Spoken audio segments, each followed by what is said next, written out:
திருச்சிட்டம்பலம். திருவாசகம். ஆனந்த பரவசம்.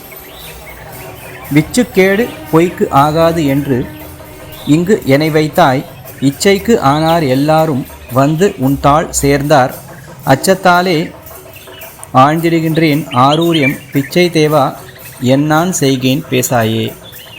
இதன் பொருள், இறைவனே, பொய்க்கு வேறொரு இடமில்லை என்று என்னை இங்கு வைத்தாய்.